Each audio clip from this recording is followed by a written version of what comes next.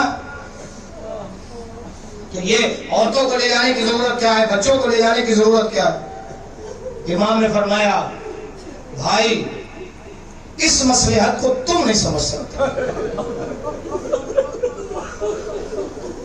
پھر بھی کچھ تو بیان کیجیے. وہ مختل نے لکھا ریاض القدس کی روایت مختل لکھتی ہے کہ حسین نے روتے ہوئے فرمایا بھیا تھوڑی دیر کے لیے میں ابھی سویا تھا کہ میرے خواب میں نانا تشریف لائے اور نانا نے فرمایا اے حسین جلدی کربلا کی طرف نکلو اور دیکھو اکیلے نہ جانا, زینب کو ساتھ لے کے جاؤ, اکیلے نہ جانا, علی اصغر کو ساتھ لے کے جاؤ. وہ حسین نے خواب دیکھا تھا وہ بیان کرنا.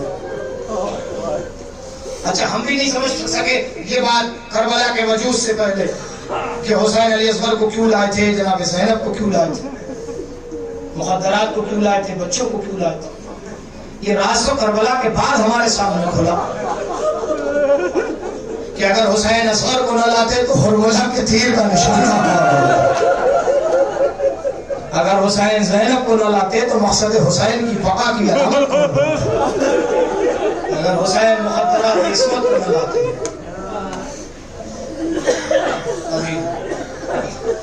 تو جو انتخاب حسین نے کیا تھا وہ بڑا خوبصورت تھا. محضر نام شہادت کے جو نام تھے حضرت حسین نے وہ مرتب کیے تھے. میں ہلکے ہلکے اشارے کر کے 5 منٹ کے اندر مسائل مکمل کر رہا ہوں, مگر بڑی توجہ کے ساتھ سنیے گا کیونکہ یہ مسائل جو میں پڑھ رہا ہوں یہ دل کی گہرائی سے سننے کا مسائل. پہلا مرحلہ جب امیر شام کے مرنے کے بعد یزید نے 28 رجب کو ولید کے نام خط لکھا اور خط جب حسین کو موصول ہوا تو میرا آقا صحن خانہ میں بے چین گھوم رہا تھا. میرے نوجوانوں دل کھول کے رونا, غیر زہرا صحن خانہ میں بے چین, بہن سے اپنے بھیا کی بے چینی دیکھی نہیں گئی. سنیے گا بڑی توجہ کے ساتھ عزیز, بھیا کی بے چینی بہن سے دیکھی نہیں. قریب پوچھا وہاں جائے بے چینی کا سبب, کا دربار میں ولید نے بلایا. میں نے سنایا آپ نے سن لیا, آپ نے غور نہیں کیا, میں نے بھی سرسری نظر سے سنا دیا اور آپ نے بھی سن لیا. اور میں ایک فقہ سنا رہا ہوا. جیسے حسین نے کہا کہ ولید نے دربار میں بلایا, زینب ڈھار مار کر ہوئی. سمجھ رہے آپ, اور بلنگیر ہو گئی حسین سے.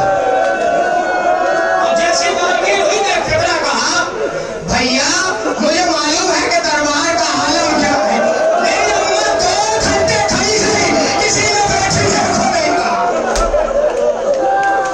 مجھے معلوم ہے دربار کی کیفیت. میں ایک منزل تک لانا چاہتا ہوں. زینب و حسین میں گفتگو ہو رہی ہے. زینب و حسین نہیں کرنا جوانوں ذرا سا یہ روایت کی فکر سن لو آپ. زینب و حسین میں تکلم ہو رہا. حضرت لبابہ حضرت عباس علمبردار کی شریک حیات صحن خانہ سے گزر رہی. دیکھا کہ زینب و حسین باتیں کر رہے ہیں. میں اتنا سنا کہ زینب روک رہی ہے, حسین نہیں جانا چاہتا. دربار کی بات ہو رہی ہے, تو توجہ کے ساتھ سنیے گا. دربار کی بات ہو رہی ہے. لبابہ نے جب یہ جملہ سنا کہ حسین جا رہے ہیں, زینب روک رہی ہے, تو دور کے اس حجرے میں پہنچی لبابہ کہ جہاں فضل کو لیے ہوئے عباس لیٹے. میرے آزادار ہو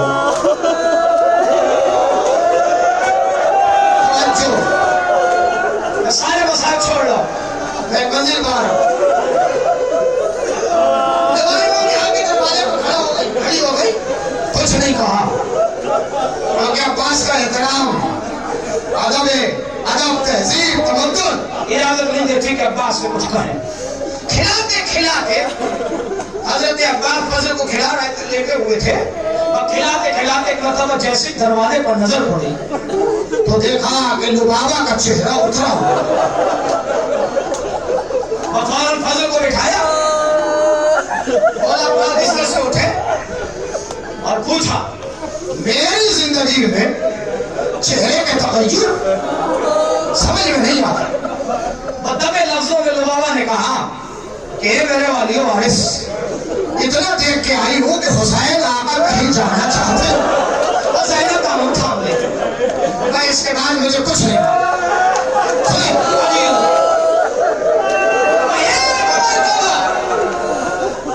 شیر کو جلا رہا ہے، سامنے ٹلی ہوئی تلوار کو نکالا، خودنے سے کھچی ہوئی تلوار کو لے کے جیسے ہی سینہ خانہ میں قدم رکھا اور جیسے ہی زینب کی نظر پڑی حسین کا دامن چھوڑ دیا اور میں نے کہا بھئیے جہاں چاہو چلے جاؤ، اس لیے کہ میرا سبحان میرا غازی آ گیا، میرا عباس آ گیا،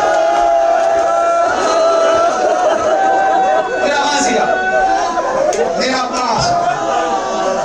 حسین کا دامن چھوڑا، ساری پیسے چھوڑ دی میں نے، آخری بات سن لیا اور مجلس مکمل، اور حسین کا دامن چھوڑ دیا شہزادی، عباس آ گیا، جہاں جانا چاہے آپ چلے جائیں، اس لیے کہ میرا ذمہ دار آ گیا، میرا قاضی آ گیا۔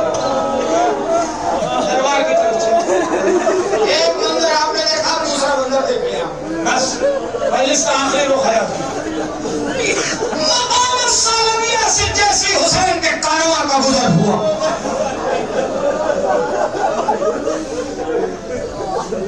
گھوڑے کو ایڑ لگانے والا قاضی کبھی لشکر کے آگے تو کبھی پیچھے، میں ایک مرتبہ قاصد پہنچا کہ عباس کو حسین نے بلایا، سر کو جھکائے ہوئے مولا عباس، مولا آقا حسین کی بارگاہ، آقا بتائیے کیا حکم ہے؟ میں نے سارے مسائل چھوڑ دی، آقا بتائیے کیا حکم ہے؟ قاضی لشکر روک لو، قیام کرو، ادھر حکم تھا، ادھر لشکر رک گیا، کیونکہ اطاعت کا معاملہ یہ ہے کہ لمحے بھر کے لیے بھی دیر نہ ہو، لشکر روکا، اندر اندر حسین دو رہے، ایک مرتبہ فرمایا کہ ذرا مسلم کی بیٹی رقیہ کو لے کے آؤ، سارے مسائل چھوڑ دیے میں نے، مسلم کی بیٹی رقیہ کو لے کے آؤ، رقیہ لائی ہے، زانو حسین پر رقیہ، حضرت مسلم کی بیٹی حضرت عباس کی نواسی، ہاں جی، مسلم کی شریک حیات حضرت عباس کی سگی بہن، مسلم کی بیٹی حضرت حسین کے زانوں پر، اور حسین نے دست شفقت پھیرا، ایشانی کو چوما، مسلم کی بیٹی تھی، خاندان بنی ہاشم کی چشم و چراغ تھی، سمجھ گئی، آقا کا چہرہ دیکھا، آقا کیا میرے سر پر میرے باپ کا سایہ نہیں؟ اس لیے کہ ایسے دست شفقت تو اسی کے سر پر پھیرا جاتا ہے، جس کا باپ اس دنیا سے رخصت ہو گیا، اور حسین نے ایک جملہ کہا، اے مسلم کی یتیم آج سے اپنا باپ مجھے سمجھ، اور جیسے یہ جملہ قاضی نے سنا، میں ایک مرتبہ دوڑ کے حضرت حسین کے قریب آئی، آقا کیا میرا بھائی مسلم شہید ہو گیا؟ کہ میرا بھائی مسلم مارا گیا؟ حسین نے ضبط کیا، اور ضبط کرنے کے بعد حسین نے کہا کیا چاہتے ہو؟ کہ مولا آپ تو وقت کے امام ہیں، باجال مجھے کوفہ پہنچا دو، پڑھ چکا مجلس میں عزیزو، باجال مجھے کوفہ پہنچا دے، ابھی ذی الحجہ کی 8 تاریخ تھی، میں اس سے پہلے کا جملہ سنا رہا ہوں، جب مسلم 9 ذی الحجہ کو کوٹھے کی چھت پر لے آئے گئے، اگلے دن بقرعید ہے، مسلم نے جب کوٹھے کی چھت کی بلندی سے دیکھا کہ کوفے کے لوگ اپنے بچوں کو ہاتھ پکڑ کے بازار کی طرف لے جا رہے ہیں، تو کوٹھے کی بلندی سے کہا اے بازار کی طرف جانے والوں، یہ بازار سے سامان خریدنا تو مسلم کے تو یتیموں کا بھی خیال کرو۔